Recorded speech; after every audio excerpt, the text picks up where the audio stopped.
Chapter 2. Fantasma.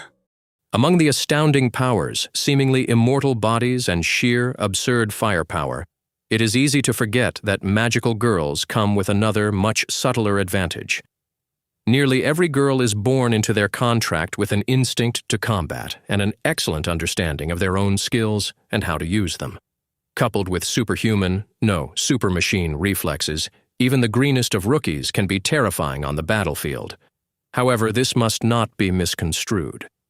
There is always much to learn, and experience is geometrically enhancing, as it is for all types of combat. Indeed, there is no need to pity those rare girls who find themselves with no instinct for battle. Experience shows that these are often the most dangerous of all. Daughters of the Contract, a documentary. The mentorship system began as a quite natural response to the isolation prevalent throughout the magical girl community.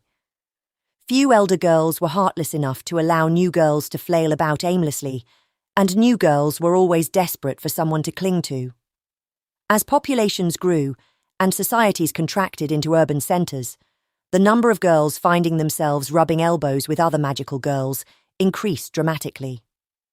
And while hostilities were common, the rewards of cooperation proved too dramatic to ignore. Pairs of magical girls became trios, then full-fledged teams, rapidly accruing new contractees as members. The only restraints on their size were the shocking attrition rates and local grief cube supply, which prevented multiple teams from settling in one area. For a while then, the ideal of mentorship was replaced by a new ideal, that of cohesion and teamwork. It was only with the rise of the MSY and the placement of certain girls into specific, highly specialized roles that it again became common to see pairs of girls operating as teacher-student. Afterwards came formalization, and with that, certain benefits, death notices, most morbidly. This led, seemingly paradoxically, to a certain relaxation of formality. Mentors became more comfortable sending students farther away, and some girls began mentoring others hardly even in the same department. Julian Bradshaw, Mahu Shujo, Their World, Their History, excerpt. Mommy hated recruiting. She hated how innocent the girls were, with their sweet, naive smiles and their touching belief in Mommy-sama. She hated that her face and her voice were being used to sell so many on a choice that would likely mean their death. She hated everything about it. Above all, she hated that terrible contradiction between her love for the girls and her embedded sense of duty. Mommy didn't have to take Ryuko and Simona up to the observation deck that day, after all. She could have sent them home and let Ryuko's recruiting be someone else's business. She couldn't let herself do that, though. She didn't want to dodge the guilt and shirk the responsibility. Let this girl, at least, hear it from her. Plus, and this was where duty kicked in, immediately after a demon attack, in the throes of emotion, was an excellent time to recruit, one she couldn't legitimately pass up. Mommy felt dirty, like one of those used car salesmen that had existed so long ago. It was all a bunch of gamesmanship. The principal complication nowadays was the lack of secrecy around the contract system. Experience had taught both incubator and magical girl that allowing potential contractees to talk about it with their more mundane friends and family members was a surefire way to damage the purity of their wish and destroy whatever it was that gave a girl potential. Telling the girls to keep it secret, even giving them the reasons why it had to be secret, was less effective than had been desired. Girls just couldn't resist. There was no longer the risk that they would be labeled delusional for talking, and the incubators could no longer use whatever unsavory methods they had previously used to stop them. All right, so that last part was only speculation among magical girls, but fairly well-founded speculation, at that.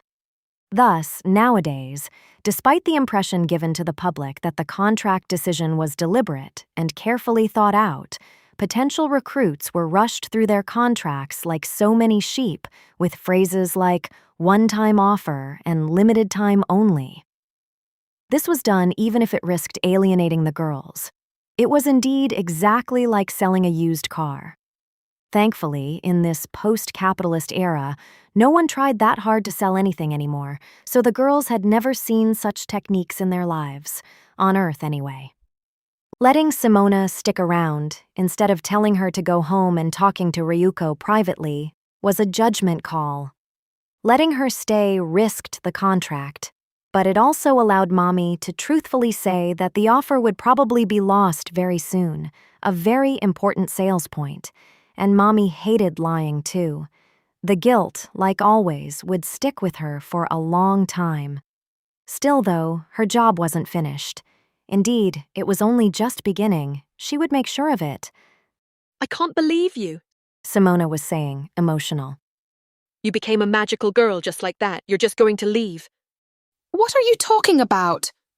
Ryuko asked, overwhelmed, glancing back and forth between Simona and the soul gem in her hand. Weren't you the one who understood why I wanted to get out? What happened to that? Mommy had to intervene. The last thing she wanted was for the girl to have doubts injected into her so soon after making the contract. In short, she needed to get Simona out of the way. Mommy cleared her throat, solely for the purpose of interrupting them. Let's discuss what to do now, she said, giving them a meaningful look. She turned to Kyuko dramatically. You have free time? I cut my sermon short to see what Mommy Senpai was up to, the girl said, placing a teasing lilt on Senpai. So yeah, I got some time. All right, do you mind escorting the civilian here home? Mommy asked. I'll show the new girl the ropes. Kyuko frowned. You've already been in combat, Mommy, she said. Let me take care of it. Privately, Kyuko thought, those are my subordinates fighting down there, you know. Give me a chance to look cool once in a while. Don't steal all the fun.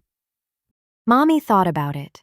She really wanted to be the one to show Ryuko around, but there were advantages to letting Kyuko do it. If she went with Simona, she could take the opportunity to program her into not discouraging Ryuko and to indoctrinate her in a few other things. That would help. She nodded. All right, she said. I'll take her home then. Don't teach Shizuki-san anything funny, okay? I don't want to have to clean up your mess. Of course not, Senpai, Kyuko said, winking. Come on, let's go, Mommy said, gesturing at Simona, her expression making it clear she wasn't to be argued with. Simona looked at Ryuko, clearly not wanting to be cooperative. Ryuko stared back. Come on, Mommy repeated, tugging at Simona's arm, and this time the girl acquiesced. Shizuki Ryuko, eh? Kyuko said as Mommy and Simona walked off. Interesting name. Indeed it is, Mommy thought, walking off. As a matter of course, she had mentally looked up the names of both girls on the way up, so she wouldn't have to ask. Kyubei jumped onto her shoulder as she stepped into the elevator with Simona. Ryuko stared at the new girl who was twirling her spear about in an impressive fashion. Interesting name, the girl had said. And Ryuko now found herself absolutely tongue-tied. Sakura Kyuko, her facial recognition service, her nomenclator, informed her when she queried. Sakura Kyuko. Age, undisclosed occupation, magical girl, active service. Rank, Lieutenant General Special. Comments, founder, Cult of Hope.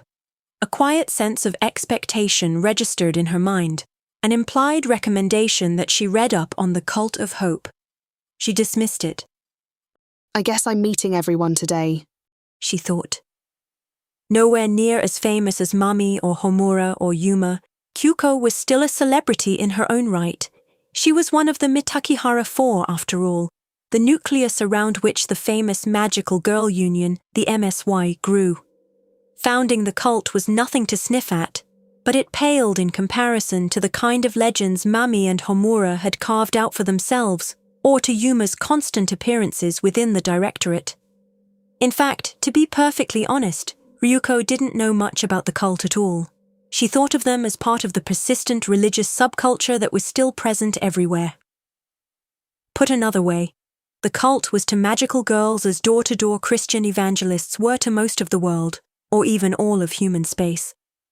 She hadn't recognized the girl at first, but it made sense that she would be here. She had just met Mommy after all. With that thought, reality once more crashed in on her. What have I gotten myself into? She thought. She could feel the steady pulse of her soul gem, which had obligingly formed itself into a ring on her hand. No, she would have to remember now. The soul gem was her. She held her hand up, looking at it, noticing finally the green 5-pointed star that had appeared on her fingernail. She blinked. Is that… She began. Yes, it's normal. A voice responded in her head. She jumped, then looked again at the girl in front of her. That girl was watching her with amused eyes. I thought for sure Mommy had introduced you to the telepathy. Kyuko said, watching her. I guess not. Maybe she didn't want to overwhelm you. And yes, the fingernail mark is normal. It's one of the lesser-known signs of being a magical girl. With that, Kyuko stepped forward and grabbed her hand, ignoring her slight recoil. Oh, a green star. Kyuko said, inspecting the nail. How cute.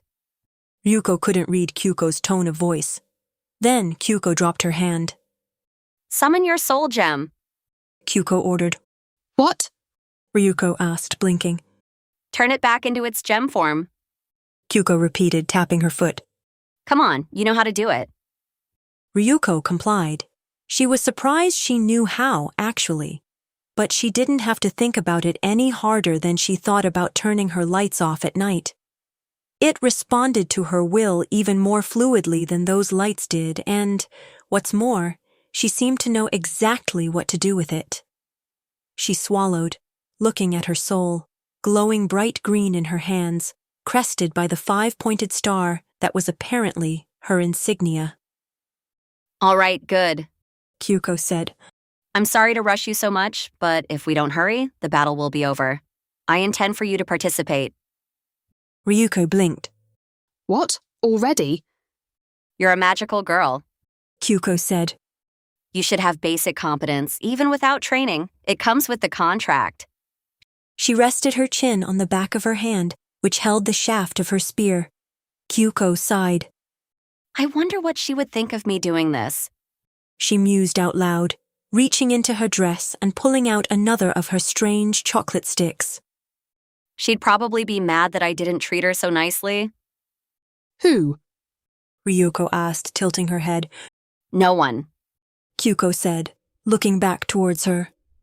I'm just an old lady talking too much. Now. Kyuko thought. Transform? I shouldn't have to explain. Indeed she didn't. Hardly had the intention to try formed in Ryuko's mind that the gem shot out bright streamers of green light, seeking to grasp her in their embrace. The light was momentarily blinding, seeming to ensheath her eyes, and then it was over. Instinctively, she looked down. She found herself wearing a bright green dress, a lacy affair running all the way from her chest to her calves, where it flared out and ruffled. The sleeves were similar, and the chest was ornately decorated with various green buttons, the centerpiece of which was the shining green star soul gem attached to the base of her neck, seemingly stuck there. Conscious of a slight pressure on her left hand, she raised it, and found herself looking at a crossbow nearly the length of her entire arm. But yet, despite its size and obvious weight, it was hardly any effort at all to manage. It seemed almost like an extension of herself. Specifically, it was an arbalest, and she would never have to load or prime it manually. Somehow she knew that. Frilly? The other girl thought. Not many girls go for that nowadays. Sakura-san. Ryuko began. Kyuko, The response came. and use your telepathy, just so you know how. Kyuko. Ryuko thought, finding once again that she knew instinctually how to do it. Kyuko. She repeated, trying to look the other girl in the eye. I'm sorry. I only just contracted. I'm feeling a bit shaky. I want to talk to my parents. Suddenly, Kyuko's face was bearing down on hers, outlined against the late afternoon sky. What kind of resolution is that? The girl asked. I thought you had a wish. You knew what you were getting into. You're getting a chance to train with the great Sakura Kyuko, and you want to bail out? The girl's eyes drilled into hers until Ryuko finally shook her head, swallowing covertly. Kyuko pulled back. Listen, rookie, She said, her voice serious. you'll get your chance to say goodbye, but I'm not cutting you any slack while you're here.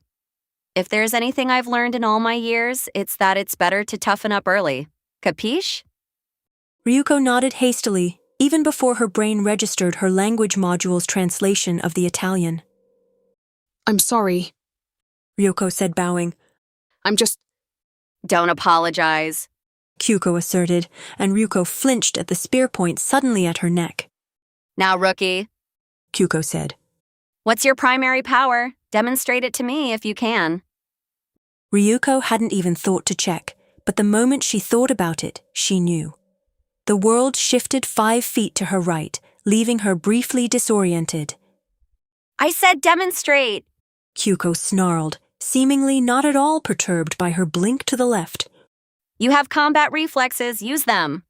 With that, the girl moved her spear to stab Ryuko with seemingly complete sincerity. Before she knew it, she was looking at the back of Kyuko's head, raising her arbalest. And then she was on her knees, grabbing her stomach, feeling fit to vomit. Physical injury detected. A machine voice thought. Emergency, No. Ryuko thought. Sorry about that. The red-clothed girl apologized, looming over her. It was the only way to make sure you didn't actually shoot me. The girl had slammed the blunt end of her spear backward into Ryuko's abdomen at almost the exact moment she had appeared. Don't feel bad. Kyuko said. Every teleporter's instinct is to blink behind the opponent. It's a good instinct. I've just had experience fighting. She offered Ryuko a hand up.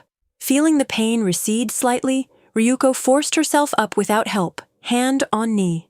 Kyuko smiled mischievously. So you've got spirit. I like that. Who would want to accept help from a bully like you? Ryuko asked, staggering a little. She was angry. That blow had hurt, and she was pretty certain some of her organs had taken damage from it. Come to think of it, why was she so blasé about that? Kyuko laughed and turned away from her, spear behind her back. You don't know the half of it, but don't take it personally, kid. She said. By the way, did you happen to activate your emergency mode? No. Ryuko thought, since the girl wasn't looking at her and she didn't feel like speaking. Good. Kyuko said, chewing on her chocolate stick. You would have discovered that most of the functions are broken or useless. They still haven't found a way for the magic and science to work together. They're working on it, though. The girl turned, displaying a small black cube. Trying to focus her eyes on it, Ryuko found she had difficulty doing so. It was fuzzy somehow. There was something disturbing about looking at it. Somehow it seemed blacker than black. Know how these work? Kyuko asked. Ryuko nodded. She tossed the cube over, then watched Ryuko hold it up to her soul gem to drain the, frankly minor, traces of corruption that had arisen. It felt strangely relaxing, Ryuko decided, as if a great weight were coming off her shoulders. And perhaps it was just her imagination, but she was pretty sure her abdomen was feeling better. Also, she didn't feel that angry anymore. The grief cube felt strangely slippery in her hands, like it was trying to escape. Now, teleporter. Kyuko addressed, holding her spear at her side. Tell me some things for the record. What is your mass carrying capacity? 2,000 kilograms. She said, knowing somehow. Maybe more if I push it. Can you move objects you are not touching? No. Can you teleport objects without teleporting yourself? No. What is your maximal range? 200 kilometers. Good, then let's... Kyuko stopped mid-sentence. Is something wrong? Ryuko asked after a moment of hesitation. You're not lying, are you? Kyuko asked, giving her a severe look, head tilted. 200? Seriously? Yes. Ryuko said, sure that was the correct number. Could she be wrong somehow? But I'd need grief cubes immediately. She added, not sure why the girl was looking at her like she was crazy. So I couldn't do it more than once an hour or so, even with cubes. And I'd have to focus for a long time. In terms of jumps I could do consistently, I'm probably limited to about a quarter kilometer.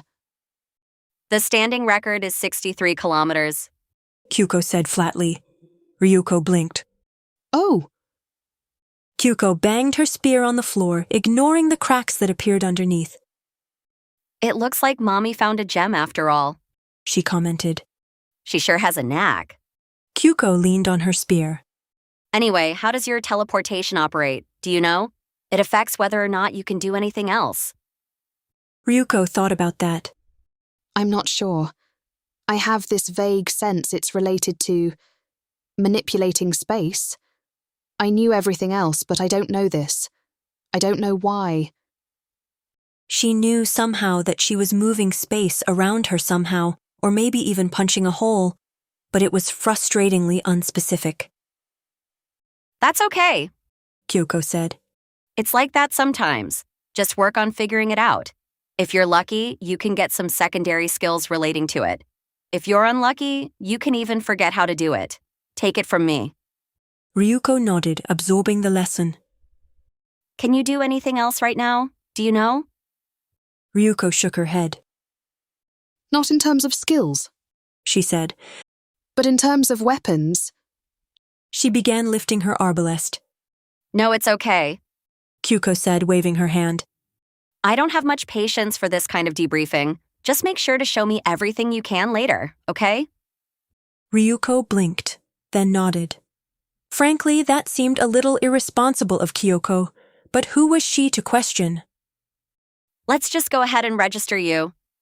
Kyuko said, looking upward. Ryuko watched the girl's eyes unfocus slightly, a sure sign that she had switched attention to some internal menu. Ryuko relaxed slightly, turning to watch the fight still unfolding in the distance. It was starting to get dark. Her parents would wonder where she was. Suddenly, Kyuko chuckled to herself. Well, that's smart of her. Kyuko said. Take the good ones for herself. What? Ryuko asked, unsure if the girl intended for her to respond or not. Mommy just registered you. Kyuko said, still looking off into space. All I could do was input the additional information. That means that in about 5 minutes, you're going to be flooded with messages from the military. Welcome messages and stupid things like that. Read it later when you have time. Not now. For now, I'm going to mark you occupied. You can do that? Ryuko asked, confused. It was her personal status. No one else could touch it. I can now. Kyuko said. I'm your new commanding officer, temporarily. Oh. Ryuko said. Kyuko looked at her expectantly, eyebrow raised. Commanding officer. Kyuko repeated. Realizing what was going on, Ryuko stiffened her back and raised her hand awkwardly to salute. Yes, None of that. Kyuko said, waving her hand.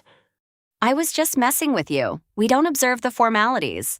Not among our own kind, but it's a good reflex to have. Oh, okay, she said, relaxing. Kyoko leaned forward. And just so you know, you are now fully emancipated. Welcome to adulthood. Ryuko looked back at the girl's amused eyes, wonder what she was supposed to say to that. I don't feel like one. She settled on, only half joking. Kyuko smiled. Take a look at your personnel file. She recommended. For a moment, Ryuko was lost. What personnel file? Here, Kyuko thought, and the file manifested in Ryuko's consciousness. That alone was interesting. Mind-to-mind communication of that sort was strictly restricted by the government. Now was not the time to think about it. Shizuki, Ryuko. Occupation, magical girl. Rank, 2nd Lieutenant MG. Classification, teleporter. Immediate commanding officer, Sakura Kyuko, Lieutenant General Primary Mentor, optional. Tomoe Mami, Field Marshal. Her expression must have given it away because Kyuko smiled and said, It's a rare honor. Ryuko nodded even though she wasn't sure what exactly it meant. I guess you'll be the envy of everyone you meet then, Kyuko said. since I ain't gonna let this one just float by. And then suddenly a new entry appeared. Additional mentors, not recommended. Sakura Kyuko, Lieutenant General, Well then, Kyuko said, turning to face the scenery, not giving her time to respond. looks like they've almost got it over with. There should be a couple left for you to hunt, though. Kyuko, it's an honor. She began, though honestly she was confused why she was being singled out. Here, Kyuko interrupted. Kyuko stuck out her hand. Ryuko looked at the strangely shaped metal object with confusion. it's a soul gem cover. Kyuko said. It has all sorts of fancy technology to protect well, you. It's my spare. You can use it until you get something more formal. Ryuko took it, wondering how it would fit. It didn't look. Kyuko grabbed it back, then leaned forward, pressing it to the star soul gem below her throat. The device came suddenly alive, liquefying and flowing to shape itself around the gem, and then turning transparent. You'll learn the details later. Kyuko said, nodding in satisfaction. Then Kyuko turned once again to face the battle scene. Are you ready? Kyuko asked. Not really. She said. I still think it's too fast, but if you say so, I'll... I said, are you ready? Kyuko insisted. Yes? Ryuko said, not quite managing the tone she felt was being demanded. Kyuko glanced at her, but didn't seem angry. She sniffed arrogantly. Of course you're not, but As she spoke, she reached into a hidden pocket on her dress, pulling out a small plastic box. Inside was a whole assortment of the chocolate sticks Kyuko had been chewing on. I'll be there to save you in case anything happens. Trust me. Ryuko looked between the box and the girl's face, wondering if she was supposed to take one or what. Finally, she did so. Kyuko withdrew the box, smiling. Can you believe it? Kyuko said.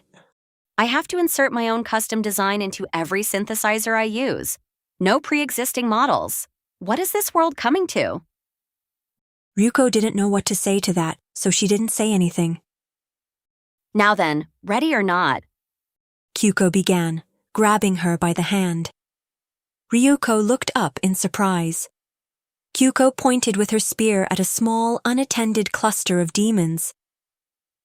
Take us there, teleporter. Ryuko nodded, swallowing. If that's how it's going to be, then I'll make sure to impress her. I'll drop us in the middle of them, okay? Ryuko asked, stealing her resolve. That's how I prefer it. Kyuko said. Simona. Mommy addressed severely as the elevator was mid-ascent to the nearest skyway exit. She had just finished inputting Ryuko's registration, and it was time to get down to business.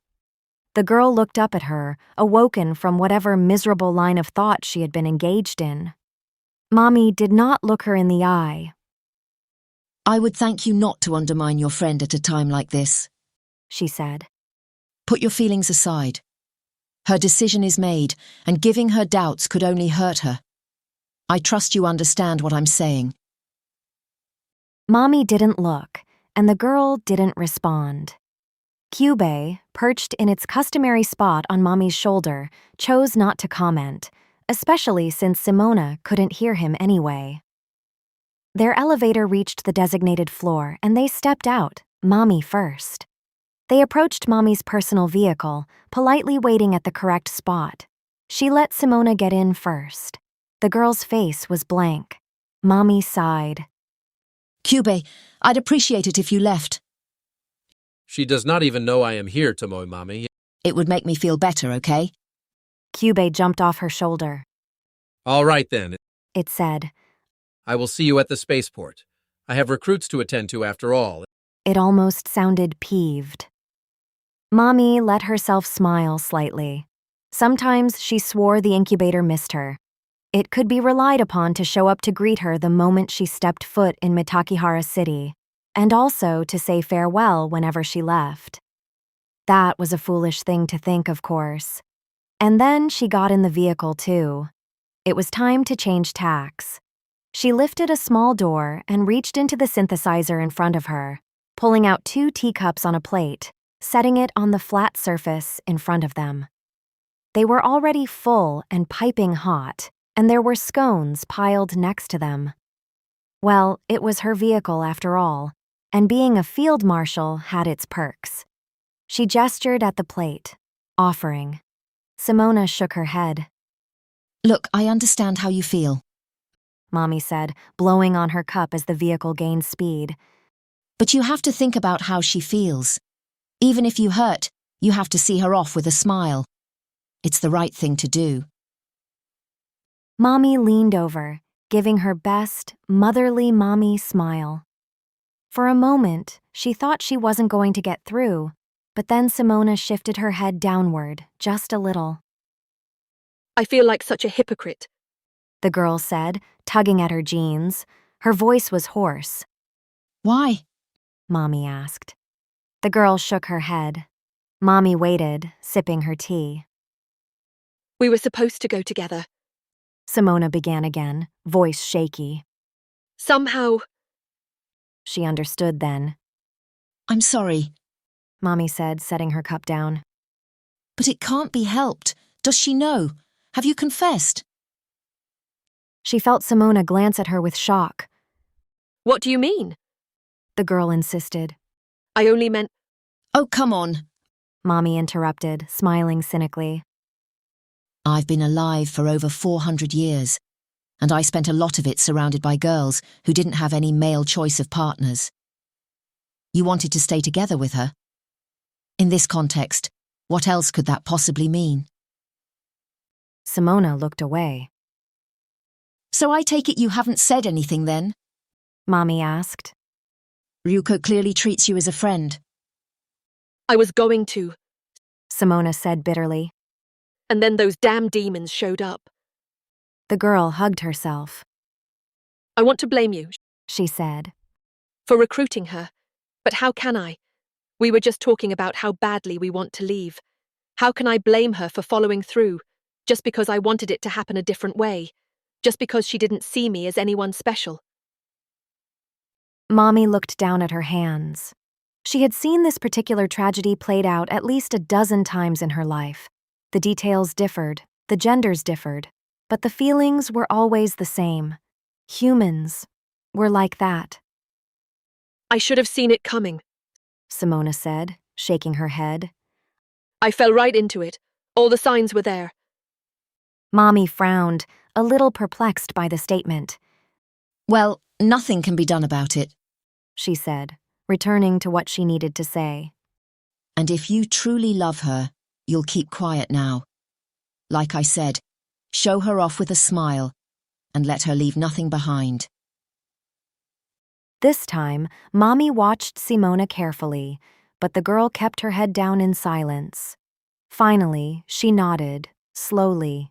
With suspiciously good timing, Mommy had ordered the transport to slow down to give them time. They were at Simona's home. You live alone, right? Mommy asked rhetorically. Simona nodded, stepping outside. Then I won't intrude on your hospitality, Mommy said, but the girl was already walking away. Mommy smiled thinly. She remembered living alone. The capsule door closed, but Mommy let her transport stay idle, thinking. She was glad she had come. Left alone, Simona could have become a major blight on Ryuko's happiness, coming at a time like this. She had headed it off at the pass, like a good mentor should.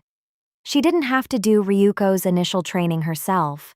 Kyuko was an excellent trainer, despite whatever jokes Mommy made about it. Still, it was reasonable to do something like this. A relationship would be more acceptable later, after the girl was more settled. Reviewing the events of the day, Mommy frowned. This new Grief Cube issue was troubling. Grief Cube distribution was the lifeblood of all magical girls, and even the slightest hint of irregularity would be enough to sow discord throughout their ranks. Besides that, there were genuinely troubling aspects to the whole issue. A computer problem would have almost been preferable, since it would be easy to understand and address. A system that appeared to be functioning perfectly, but produced imperfect results that had disturbing implications. She would have to tread carefully. A combination of covert investigation and private inquiries would be required. Mentally, she started to issue a classified order, then paused. She reworded the message to ask for a personal meeting, a better idea than putting it in writing. And yes, Yuma should be talked to, but Kyuko could take care of that. She leaned back, relaxing. Then, with nothing better to do, she checked her messages. The set of messages that asserted themselves at the edge of her consciousness was merely the small subset of her messages that her personal AI, Machina, rated important. In truth, there were probably many more important messages than just that, but her assistant provided her with only what she could realistically read in one sitting. She grabbed a scone and began munching at it, reading the ones that most interested her first, letting them dump their contents into her memory. She raised an eyebrow. Really? Kyuko was going to jump in on this? What kind of game was she playing? Well, it can't hurt, I suppose. Then she read the next one and really raised her eyebrow. 200 kilometers. Now that's impressive. It might be useful. She reached for her tea, sipping. It was still hot. Thermoceramic was amazing stuff. Her next message was a voice message from Fleet Admiral Shing. He was very annoyed at General Blackwell and wished to express his feeling that Blackwell's lack of cooperation. Mommy grunted in annoyance. The two men's feud was growing tiresome. She made a note to Machina to schedule a meeting with the both of them. It was time to sort this out. What am I doing? She thought. I still have 6 hours of vacation left, and here I am doing work. Well, what am I supposed to do? She thought. It'd be impolite to show up and interrupt Kyuko now, and I have nowhere to go. She sighed. She really should have made some friends. She returned to her messages. So, the production committee of Akimi and related propaganda committees wanted her to schedule an appearance at a screening for recruitment purposes. She felt her desire to keep reading draining away by the second. I really should schedule something, though, she thought. She had already gone to the trouble of allowing them to interview her, and had even done a little publicity. But, she thought, maybe a movie was just the thing. Not a public appearance, which she was certainly not in the mood for, and for which it was too late anyway. But if she could sneak herself into a holo theater, she could check out just what kind of terrible historical inaccuracies about her Hollywood was peddling now. Of all the cities to stay the same over the centuries, of course that city would.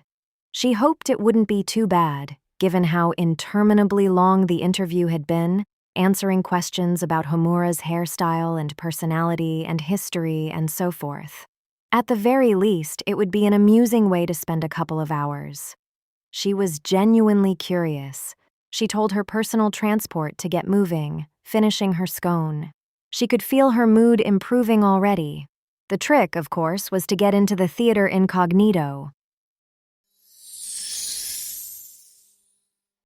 There was a brief period, just a few seconds, where Ryuko had to focus, and she could feel something shifting around her. And then they were there, in mid-air, already falling into the middle of the cross formed by a major, deserted intersection. There, the crowd of demons was already starting to shift, sensing something above them. She had no time to even regret dropping them hundreds of feet above the ground. Why had she done that? Do your best, Kyuko exhorted, and the girl propelled herself forward despite the lack of anything to push on. Ryuko shook her head. It was time to focus. Below her, the demons were starting to look up, at her and the darkening sky. There wasn't much time left before they would start attacking her. She spun in the air, pointing her arm downward, summoning an explosive crossbow bolt, its tip an angry green pulsating mass. She fired, glancing to make sure wasn't about to hit Kyuko. I'm fine, Kyuko thought to her. I can take care of myself, rookie. Just warn me next time, and don't worry about property damage. The street below her erupted, ejecting fire and debris high into the air, brilliant against the twilight. She understood then why she had placed herself so into the air. It gave her the high ground. And then she blinked to 10 feet to her left, allowing the beams from the demons which she had missed to strike her previous position. It really does come naturally, she thought. She twirled in the air, extending her left arm downward, arbalist bolts deploying and firing at an absurd rate, the string of the bow humming with speed. Her spin spread the bolts outward in a wide arc, spearing demons in a wide circle below her. Between her arbalest and the stationary green bolts were the narrowest of strings, barely visible. But they were enough to connect her to them through the gaseous air. With a thought, she blinked again, only a few feet, and took with her the strings and the bolts, and a good large chunk of every demon she had speared. These demons, now missing large chunks of their bodies or their heads, or even their entire lower halves, disintegrated, unable to maintain themselves. And once again, searing beams crisscrossed the spot where she had been. As she readied her next salvo, she realized that, somehow, a smile had crept onto her face. I'm enjoying this, she thought with a start. A demon just below her caught her eye, and she blinked to her side as a beam tore through her former position. One beam, she thought, and then she blinked again, dodging another shot. What is... And then she was forced to blink again. Going on? Damn. They've Ed strategies. They were trying to wear her out. She couldn't keep up constant blinking forever, and they weren't letting her gather energy to fire or giving her the time to teleport farther. She was already being forced to jump upward slightly each time to maintain altitude. She was surprised she could still even think. Rooftop? No, I'll lose momentum. But what can I... The ground erupted just below her and to her right, taking with it a small set of demons. She spotted Kyuko jump out of the explosion, clearly having driven downward into the ground with her spear. A group of demons in the vicinity turned to focus on the new threat. The rest continued to try and keep Ryuko in the air, but their rate of fire slowed. It was the opening she needed. Now's your chance, Kyuko's voice called out in her head. She blinked straight down to the ground, pressing her hand to the pavement, even though she didn't really need to. She was right in the middle of a dense pack of demons, who hadn't even yet realized she was there. Again, a small smile snuck onto her face. And then she was on the other side of the street, hand still pressed to a thin layer of the same pavement, surrounded by the bottom halves of over a dozen demons, which quickly vanished.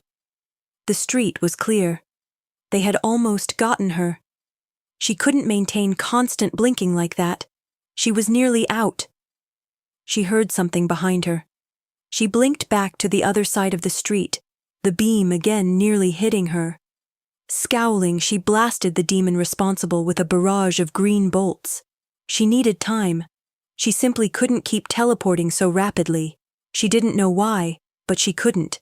She spun around, slashing outward with her left arm, sending the next barrage of bolts out in a wide arc, trying to ward off the unexpected crowd of demons that had appeared behind her. She jumped to her left, dodging several beams that had come her way anyway, and barely turned herself in time to avoid the beam that had targeted her new position. The radiant heat was hot against her face. Running backwards while firing, she dug deep within herself, trying to gather another blink, perhaps up to the rooftop, and she couldn't. She was out, for now. I have to get out of here. I'm not built for this kind of combat. She looked at the mob of the demons advancing on her. Where had they come from? I didn't think I'd die so quickly, she thought morbidly. She raised her arbalest, gathering the energy for an explosive bolt, hoping desperately that none of them would fire on her in the seconds that would take. The red apparition that was Kyuko shot out of a side street, slashing, and then another and another. Even with her superhuman reflexes, Ryuko boggled at the multiple Kyukos, despite appreciating the distraction they had provided.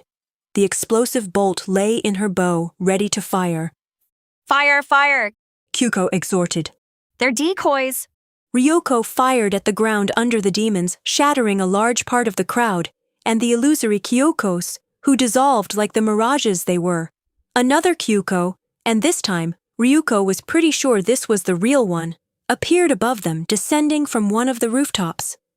Prepare another, Kyuko thought. Ryuko nodded and complied, swallowing even as she watched Kyuko dodge and weave among the remaining demons, neatly compacting them into a smaller mass with some sort of red chain-linked wall, even as their beams failed to strike home. She even speared a couple while she was at it. Finally, Kyuko leapt away from the pack, leveraging herself high into the air with her spear. Ryuko didn't have to be told. She fired into the mass. Breathing heavily, she squinted. They were gone. That's why I do this, Kyuko said, diving down to land in front of her. Nothing teaches like experience, and you won't find anyone better at keeping you alive than me. Today was my best chance. The girl said it proudly, even as Ryuko looked down. 3 lessons here, rookie. Kyuko said, pointing at her with a finger. 1, don't get overconfident. Ryuko nodded, head bowed. 2, don't rely solely on your eyes. Kyuko banged the side of a building with the blunt end of her spear. You're a magical girl. You can sense demons. I know you know that. So why did you assume you were clear if the street was empty? The demons can walk through walls if they choose. Ryuko gritted her teeth, so that was it. Stupid. So stupid. Though that's unfair, Kyoko said. I didn't warn you about that. Still, it's a lesson worth learning through fear, and that is why I didn't tell you. No, Ryuko said. I should have known. Kyuko looked at her, arching an eyebrow. I saw them do it when I was attacked earlier. She explained. I don't know why I forgot. Kyuko gave her a strange look. Don't be too hard on yourself, Kyuko said, frowning slightly. It's excusable. Anyway, point 3. Always leave something in reserve even if you have to back off to do it. I knew you were in trouble the moment you started dancing around like a pinball. Why didn't you escape to a rooftop? Ryuko bit her lip. It's okay to retreat if you have to, Kyuko said. The moment you knew you were being drained, you should have regrouped. The only exception is if you're trying to save someone or you can't back out without leaving someone's back open. Kyuko paused. Finally, she said.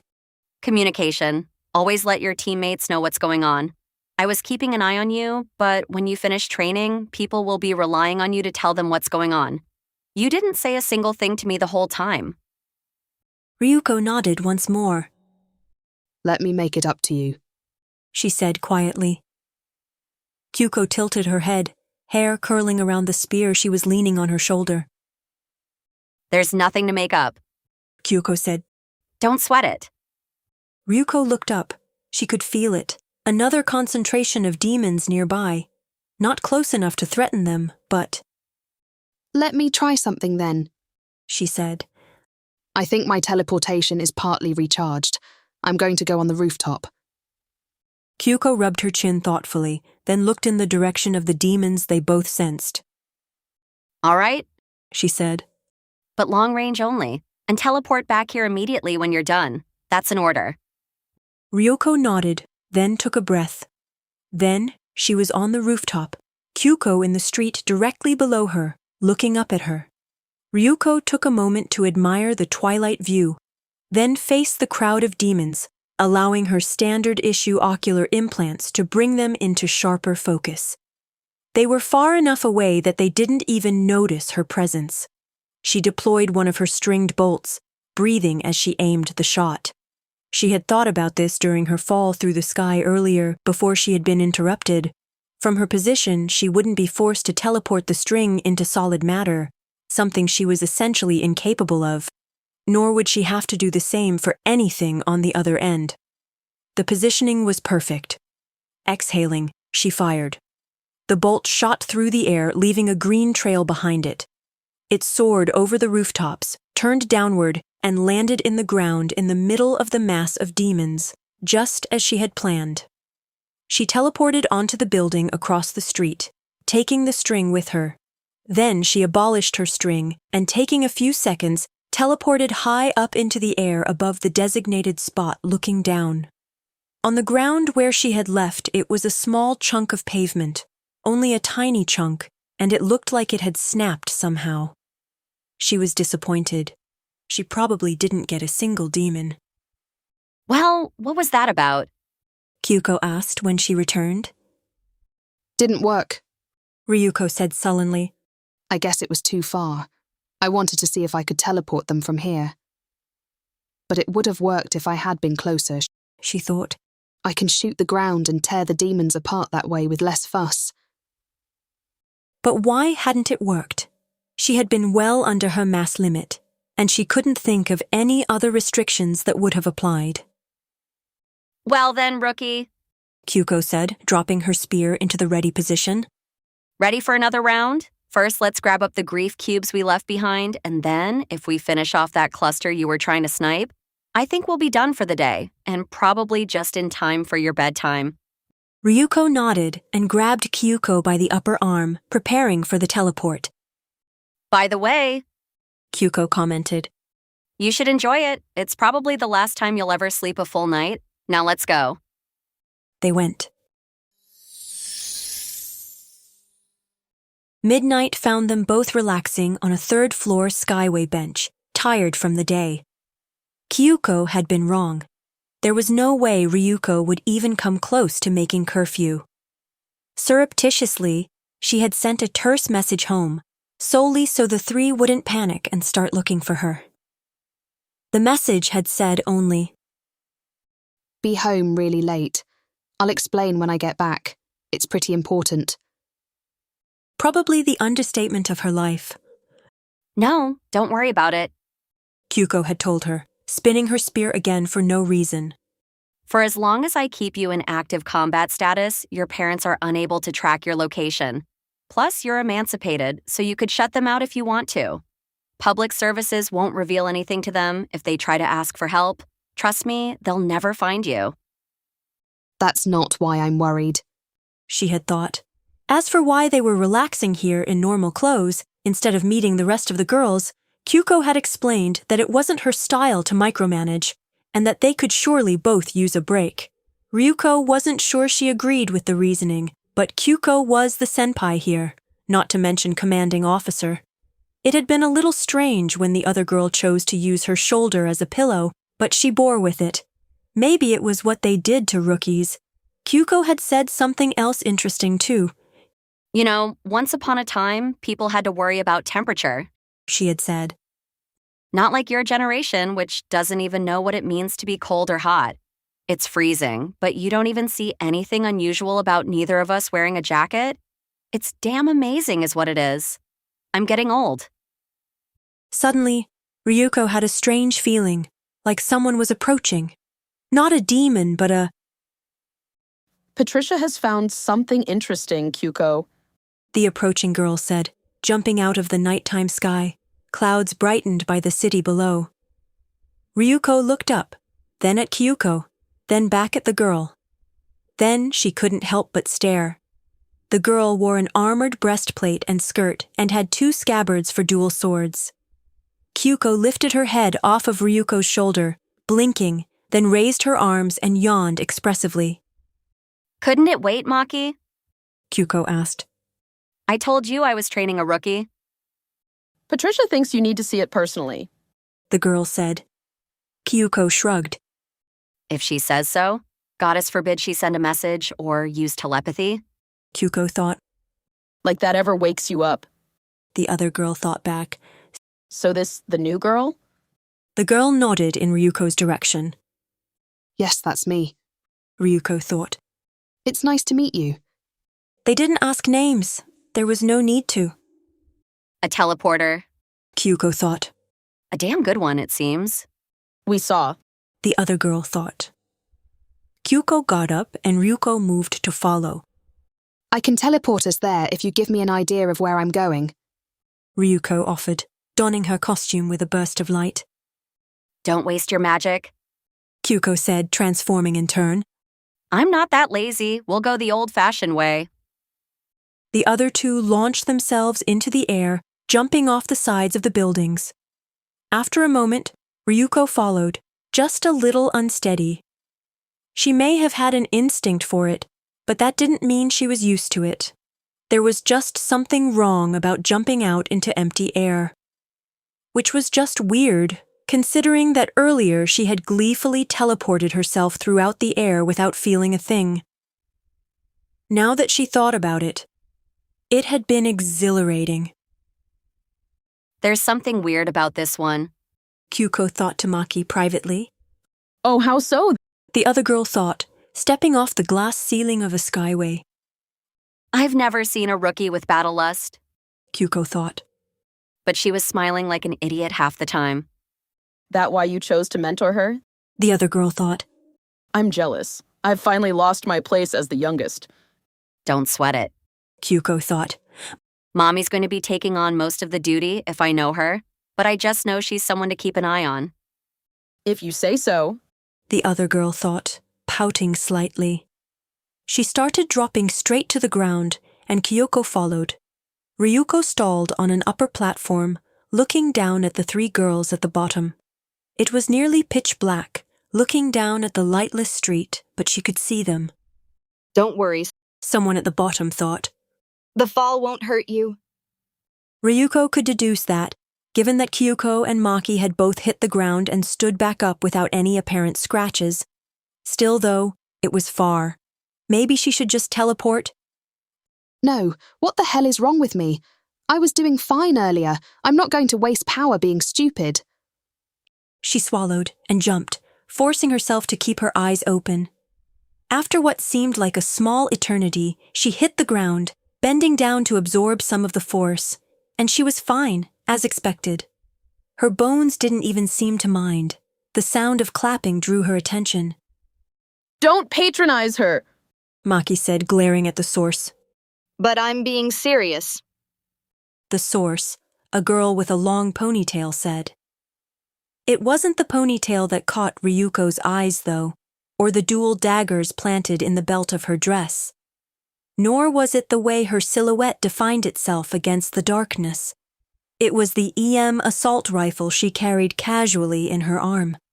She turned to address Ryuko, Kyuko watching in amusement. I thought for sure you'd panic, she said. I know I did, the first time I had to make a jump like that. Ryuko's eyes widened. But it doesn't make sense, Ryuko said, stepping forward. I just got out of a fight, and I don't remember panicking at anything back then. Battles are different. The girl, Shiru Asaka, according to her nomenclator, said. Your instincts take over and we all have good instincts. Outside of battle, it's hard to remember that you're not human. Not anymore. It's one of the first things they teach you. Maki said, injecting herself into the conversation. Vacuum chambers, being underwater, jumps from heights. It's not fun, but it gets the point drilled into your head. Kyuko nodded sagely, giving implicit approval to what was being said. Somewhere nearby, a girl cleared her throat. Ryuko turned to look, and saw a girl, in costume, yes, but with no obvious weapons. She was obviously European, and... Von Rohr, Patricia. Curious, Ryuko queried further. Occupation, magical girl, active service. Rank, Colonel MG. Classification, miscellaneous, technological specialist MG. Weapon, drone swarms. Immediate commanding officer, Sakura Kyuko. Lieutenant General Primary Mentor. Optional. None. I'm sorry to interrupt, Rohr said. But it's not safe to just leave them there. You should look sooner rather than later. Leave what? Kyuko asked, but the girl had already turned away. Kyuko shrugged and followed. So did the others. They walked around the corner of a building, heading down a narrow alleyway. Now there was no light at all, except the tiny amount coming from the clouds above. It was enough, though, even for normal humans with their enhancements. Looking forward while walking, Ryuko started slightly, recognizing where she was. What is it? Kyuko asked, looking at her out of the corner of her eyes, spear braced casually on her shoulder, nearly taking up the entire causeway. This is near where I was attacked, Ryuko said. She pointed straight forward at the windmills visible at the end of the alleyway, spinning silently. We were sitting over in that direction. Interesting, Patricia commented. This grows more disturbing. Just before reaching the end of the alleyway, passing a side entrance into one of the buildings, she turned 90 degrees to the right. So abruptly, she seemed to just vanish from in front of them. But of course, it was another passageway, wider this time. Here, Patricia said, pointing down, then moving aside so the others could have a look. On the ground, inside a small concavity in the building, was a small pile of grief cubes. They were almost entirely filled, Ryuko could sense. The malaise exuding from them was almost palpable. leaving grief cubes lying around like this breaks goddess knows how many regulations, Patricia said. Not to mention it's incredibly dangerous. Kyoko said, bending down to get a closer look. A tiny bit of grief, from anywhere, and these could spawn demons. No magical girl is stupid enough to leave these lying around. And it can't have been an accident with the logistics drones. Asaka said thoughtfully. Saturated cubes like these are never transported around civilian areas. They go straight to the incubators. Ryuko looked down at the pile of cubes, a dark cloud settling in the pit of her stomach. She was new here, so maybe she was wrong, but something seemed... It's fishy, Kyuko said. There's no reason these would ever be here. She looked at Ryuko. Where exactly were you when you were attacked? Kyuko asked. Ryuko blinked. We were lying on the riverbank somewhere. I don't recognize this building, so probably not near this one, but... She stopped, noticing that the others weren't paying attention anymore. They wore dark, suspicious looks. She saw Kyuko exchange a glance with Patricia. You see why I was disturbed, Patricia said. I didn't know that this was where those girls had been, or I would have been even more worried. Ryuko looked around. No girl would accidentally leave these cubes lying around, knowing how dangerous they were. Those flying robots wouldn't carry them around. That seemed to imply that... Kyuko, Ryuko addressed. I'm sorry to ask, but does this mean... Someone left them here deliberately, Kyuko said. and I'd bet a week's worth of meals that the pile was much larger than this when they did. She crouched down. Whoever it was must have screwed up for these to still be here. She said, turning one over in her fingers. They were probably intended to all become demons. It would explain what that horde of demons was doing here with nobody around. There's a reason no one patrols this district. Who would? Maki asked. There's no reason anyone would do something like this. It could have been a gambit by an incubator to get Ryuko here to contract. Asaka said, looking at Ryuko. With no magical girls around? Kyuko asked. It was pure coincidence Mommy was passing by, otherwise they'd be dead. They don't take those kinds of risks. Not unless they think there's a big payoff waiting for them. You are correct. We did not put those cubes there. They turned to look at the source of the thought, who had phased into existence behind them. It looked exactly like Kyubi, but Ryuko could tell. You're not Kyubi, Patricia said almost accusingly. I asked for Kyubi. Kyubei is with Tomoe Mami at the starport. The incubator thought. I am taking his role here briefly. The incubator walked up to the pile of cubes. As Ryuko watched, disturbingly fascinated, the tear-shaped insignia on its back lifted open, revealing the black chasm underneath. No, not merely black. It was the same color as the cubes. It began adroitly tossing the cubes into the hole. She hadn't been paying attention the last time she had seen this, when Kyubei was around, but now that she looked carefully, trying to see inside the incubator's back, there was something terrifying about it, ineffably creepy. She hadn't been aware this was how they processed the cubes. She had always assumed they just took them and stuck them in a machine somewhere.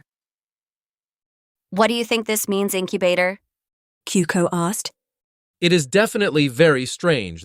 The incubator thought.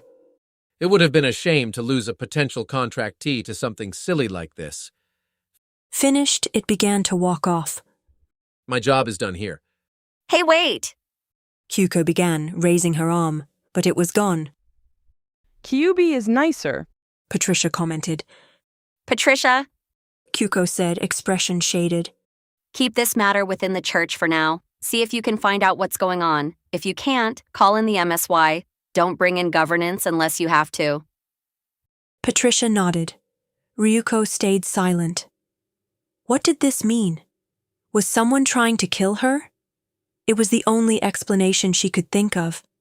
But that didn't make any sense. She was still thinking about it by the time she finally started heading home. Kyuko sat across from her in the vehicle, chewing thoughtfully on a piece of jerky. We'll get to the bottom of this, she said, looking up at the transparent roof of the vehicle, through which the lights of the city punctuated the night. I hope so. Ryuko replied, elbows on her knees. Hey, don't be so gloomy. Kyuko said. We need you smiling when we meet your parents. Ryuko cringed. She had almost managed to forget. I prefer thinking about how I almost died, she said dryly. Kyuko laughed, spreading her arms out over her seat. It won't be that bad, she said. I hope not, Ryuko said. Well, anyway, Kyoko said. Before I forget, I told Asaka you were going to meet with her tomorrow at 1. She'll get you your basic equipment, take you to have your internal grid reprogrammed, things like that. Ryuko nodded. Okay, Kyoko said. 2 bits of wisdom I want to impart right now, so listen up. Ryuko looked up, listening. 1, what your wish was is your own private business. Kyuko said. Mommy heard it and she entered it into the database. But other than that, no one except the computers gets to see it. Maybe you don't care if everyone knows, but don't go around telling everyone. It's not how the culture works. You only tell your best friends. People like Mommy and me, we're all exceptions to the rule. Ryuko nodded. 2nd, do you have any climactic attacks? Anything loud and flashy? Some sort of finisher? Kyuko asked. Ryuko blinked. She thought about it. I do, she said. But I have no idea what kind of situation would call for it. It doesn't seem to fit in with anything. Whatever you do, Kyuko said. Don't let Mommy give it a name. Just don't. Ryuko tilted her head quizzically. But everyone loves Tiro Finale, she said. And Rosso Fantasma is pretty popular too. Now imagine everyone expecting you to yell it enthusiastically every time you do it. Kyuko said. Oh, Ryuko said. She thought about that. It can't be that bad, can it? Just trust me, okay? Kyuko said. Ryuko smiled. Still, though, she couldn't shake the weird foreboding that had settled over her. Nor could she forget the woman she had seen in the distance, just before she had made her contract. She had recalled the memory, but it was too faded, and she had been too far, even with ocular implants, for the facial recognition algorithms to obtain a lock. And probably, she had had a good reason to be there, walking away from the area, right after the demon attack. It wouldn't do to suspect random pedestrians. Still, it bothered her. This has been a podcast production of To the Stars, written by Hieronym. They can be found at fanfiction.net and on Archive of Our Own. If you wish to support this podcast production or others like it, you can become a subscriber at askwhocastsai.substack.com.